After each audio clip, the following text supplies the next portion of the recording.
Garou has undergone many power-ups across his journey, but his final transformation makes all others look insignificant by comparison. After progressing as a monster to the point he could shake the entire planet with his Extreme Fajin, a technique that bypasses all external defenses to rip apart the organs, Saitama punches Garou so hard he transforms back into a human and is defeated. That is until the mysterious entity known as God intervenes and decides to make Garou his newest pawn in his plan to exterminate humanity. By just briefly touching God's hand, Garou gets a power so great he nearly passes out and submits to this being's control, but he manages to take over and remain as the dominant personality. As we learn later, God is a being that resides in the higher dimension, bestowing portions of his power to individuals and monsters to help him with his plans, or to destroy threats to his plans like Sage Centipede, which was summoned to defeat Saitama. Saitama at this point obliterated Monster King Orochi like he was a 5-year-old in a ranked fighting game, but God still thinks Sage Centipede could win,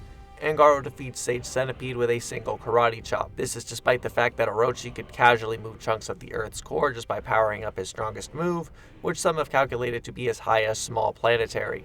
This being before Garou even becomes Awakened Garou, and he's casually one-shotting Small Planetary beings with his Monster Calamity Godslayer Fist. Upon becoming Awakened Garou, he is said to have the power to shake the entire universe, and he attacks Saitama with literal nuclear bombs, unveiling his new power. That power being the fact he can now copy more than just martial arts, but literally instantly copy whatever strength level and ability he's fighting, which is shown by him copying Saitama's consecutive normal punches. This is described as Bang's Water Stream Rock Smashing Fist takes knowledge of the flow of energy behind raging currents and tidal surges and recreates these within one's body. Garou's ability to instantly absorb and copy any technique is also an extension of this flow. Basically, what this is saying is that Bang, and presumably high-level martial artists in One Punch Man, are able to achieve superhuman strength and special abilities by manipulating their internal energies, and that Garou copies that flow of energy. This is supported when a master swordsman named Nichiren shows he can infuse his ki into his new robotic legs to make them an extension of himself. Now, Garou has gained knowledge of the flow of energy and the behavior of all forces in the universe, which is a complicated way of saying Garou can recreate every single force and phenomena in the universe using martial arts. Supermassive black holes, supernovas, dark matter, radio waves, and just about everything you can think of. Depending on how the One Punch Man universe was actually created, he may even have the power to replicate things such as the Big Bang, or whatever created the universe as we know it. It's also possible God created the universe, we don't exactly know yet, I'm just throwing things out there. He doesn't seem to instantly have a grasp on all divine powers like hyperspace gates or time travel, at least not until he sees them. So his toolkit is limited to things within the actual universe, which is still a pretty big toolkit, so I'll go over that near the end of the video. Garou unveils the second aspect of this ability, which I explained, copies the power levels and abilities of those he's facing, which copies Saitama's normal consecutive punches and manages to scratch Saitama. This sequence is the source of a lot of debate over whether Saitama was actually hurt here, and I think when you objectively look at the information, it's pretty clear he was. Saitama emerges from the ocean, plugging his nose with his left hand. He then wipes his nose with his right hand, looks down at the glove, and says that he told the kid he would not get scratched. This is a reference to what he told Tereo earlier after Garou punched him in the face and he said he wasn't remotely fazed, telling Tereo there's nothing to worry about. This is the most accurate translation. When the chapter first came out, some people mistranslated it saying Saitama was talking about how he didn't want to hurt Garou, but since then every translator, including the official ones, have corrected these mistakes. This is what Saitama said, and the fact he wiped his nose and looked down at the glove kind of implies he was wiping blood away from his nose. I've also seen a lot of people on Copium argue Saitama was talking about how his clothes got messed up, but that doesn't really make sense. Saitama already complained about his clothes earlier when Garou used nuclear bombs on him. Others have argued that Saitama would logically get super excited if Garou actually hurt him, but that's not really true either. I mean, if a toddler bit your finger and left a little mark, you wouldn't assume they were equal to you and could match your strength. The point of Saitama's disinterest is because he still wasn't really trying, even though Garou copied some of his suppressed power level. Garou notices this as he monologues about how he'll surpass Saitama with his ability to hone all techniques, but Saitama is still not impressed, and Garou even pauses pauses for a moment, realizing Saitama's true power still hasn't come out yet. He then blows Saitama away with a gamma ray burst, the result of a massive star reaching the end of its life, the largest and most powerful explosive phenomena in the entire universe. Garou sees this and thinks if it so much as grazes the earth, it would be bad news. This is the same guy that saw the Monster King's strongest attack, countered it with a squirt gun, and called him a child with no manners. But this attack had him a little spooked. Gamma ray bursts can reach as high as 10 tradecillion joules in terms of energy, which is enough to destroy most stars. Back in the day, we thought Boros was strong for being able to destroy stars in an anime-only guidebook, but a gamma ray burst is over 100 times stronger than that. Garou would confront the remaining heroes, emitting an aura of cosmic radiation which wipes out all the S-Class heroes, even taking out characters with supernatural willpower, poison resistance, and regeneration. Even Flashy Flash realizes that running away is pointless as every hero crumbles to this aura. It's so bad that even the top hero Blast shows up, someone stated to stand at the apex of power, and even Tatsumaki highly respects, believing he's the only person that could survive her at full power. Blast isn't even sure he can defeat Garou, saying it will be a battle for supremacy between two beings that manipulate the reality of the cosmos, and he says a single attack from Garou could wipe out all of humanity. The two begin to fight, and Blast hits Garou with his gravity knuckle numerous times to trap him inside 2 hyperspace gates. However, Garou seemingly takes no damage and opens his own hyperspace gate and comes right back. He then copies Blast's gravity knuckle, and Blast uses hyperspace gates to teleport the attacks away. Even then though, Garou's attacks are so strong the hyperspace gates can't even contain them, and the explosion actually knocks them both back, and Garou says Blast isn't even worth his attention. Garou then rips out Genos' core, planning to use Rage to draw out Saitama's full power, which succeeds. Garou can literally utilize all natural forces in the universe, but thinks copying Saitama's full power is the most important thing to do right now. Garou fires a serious punch with some adult Gon pissed off expression, and Garou copies it, clashing with Saitama. Blast calls this planet-shattering energy and uses all his power to teleport the energy away from Earth, but can't do it alone. He requires the help from 3 of his mysterious allies, all people who help him in the battle with God, just to divert the energy away from Earth, not even cancel it out or defeat it. This blast of energy then blows a hole into the sky where thousands of stars once resided, if not galaxies. Even in later chapters, we see galaxies in high detail, whereas Garou and Saitama's blast left nothing but an empty void in that region of space. Feel free to run with whatever interpretation you desire, or whichever calculation you like. However, at the very bare minimum, Garou and Saitama are at the multi-solar system levels of power. The two crash land on the moon of Io, and Saitama straight up calls Garou a worthy opponent that can withstand his full power. He then says Garou is his true dream realized, but he's not excited because of Genos.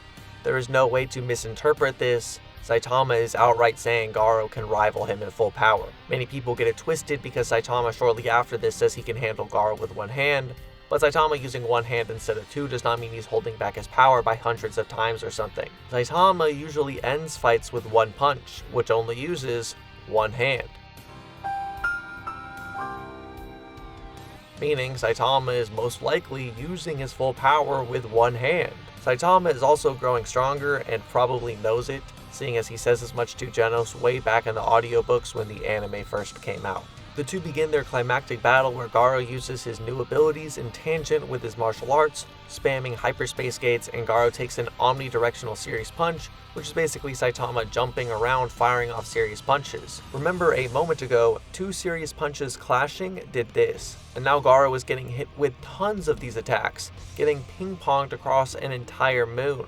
After getting overwhelmed, Garou copies Saitama again, matching him and surpassing the previous level they were fighting at. Of course, the battle continues with Saitama constantly growing more powerful and Garou endlessly copying him. Even as he's taking blows from full power Saitama, Garou is instantly counterattacking and trying to find a solution, but ultimately ends up defeated. In his last act of defiance, Garou helps Saitama travel back in time, which Garou does by imagining an entire universe inside of himself.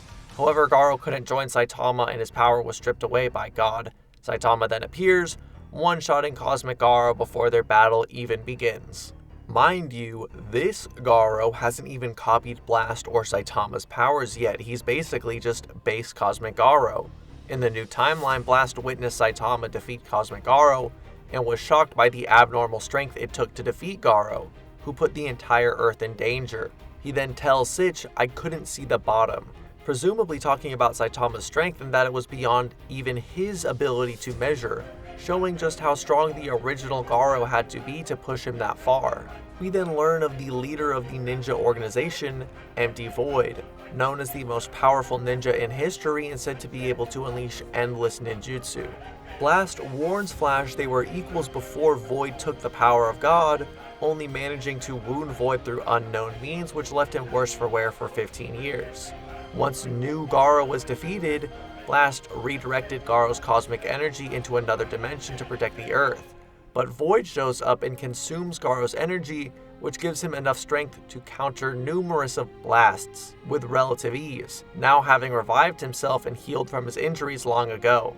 Of course, Blast has been training and thinks he can probably beat Void even with his ability Dimension Slash, which lets him launch slashes from a higher dimension. If Empty Void was able to regain his powers, if not become even stronger using base Cosmic Garou's energy, then Garou, after adapting to Saitama, would utterly surpass Void or Blast completely. Even Blast's basic abilities like Gravity Knuckles seem to do a bit more than tickle Empty Void, while Garou considered these same attacks meaningless in just his base form, let alone Saitama mode. By the end of his battle with Saitama, we see a graph visually showing how much Garou and Saitama grew compared to the start of the battle, showing Garou's final power completely dwarfed his base form is around the level of Empty Void and Blast, showing just how high he really was on the totem pole. Blast's Force Transfer was something Garou already knows how to handle, and Dimension Slash was something Blast and even Flashy Flash could avoid and even react to, assuming Garou doesn't just outright copy it. Now that we've broken him down for the most part, I do want to discuss a bit of some of the abilities Garou probably has, as I find his arsenal surprisingly underrated since most people just look at his copying ability. We can start by discussing said copying ability, as Garou of course can copy the strength level but also the speed and durability of any opponent, as shown by the fact Garou was not just matching Saitama's strength level but also keeping up with him in combat and tanking numerous serious punches. He can also, of course, copy the abilities of anyone he faces, as long as he can at least see the ability for himself. His hand-to-hand skill has evolved higher than ever, having absorbed these styles from countless schools, participated in martial arts tournaments, surpassed Silver Fang, the greatest martial artist in the world whose skill goes beyond mastery itself, and has honed his abilities non-stop for 80 years. The Sky Aura Ripping Fist and Crossfang Dragon Slayer Fist are even more advanced techniques that not even Bang or Bomb can do, yet both pale in comparison to Garou's own technique, the Monster Calamity Godslayer Fist, which he calls the absolute pinnacle of all martial arts. Even Saitama would be impressed by this skill level and would have a hard time dealing with it numerous times. Martial arts also gives Garou special powers like Power Nullification, Redirection, Razor Sharp Wind Blasts, Bone-Shattering Shockwaves, and Durability Negation. Even in his most novice forms, Garou could deflect attacks that would have otherwise killed him with total ease, such as when he deflected 8 of Orochi's horns at the same time, when a single could rip a hole in his gut. His genius for battle also allows him to read his opponent's next move, as shown when he easily dodged numerous bullets from a master-level marksman in near total darkness, all ricocheting around him, all while barely trying. And he could completely read Tank Top Master's moves after fighting him for a while. In just a single battle against Super Alloy Darkshine, Garou's skill improved so much at the start he was considered a novice compared to Silver Fang, and by the end he could do the Crossfang Dragon Slayer Fist, a technique that is beyond Silver Fang. On top of his copying ability, Garou has his own adaptation powers, allowing him to come back from the brink of death, basically because he refuses to die. This is described as overcoming death and is seen in those with immense willpowers, and shown when Garou was about to die in his battle with Rover just from a single blast, but persevered and would end up tanking dozens of blasts, or the battle with Royal Ripper.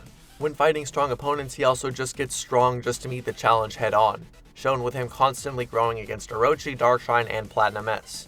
Through these power-ups, Garou even learned how to regenerate by absorbing dark matter from the air around him and converting them into his body.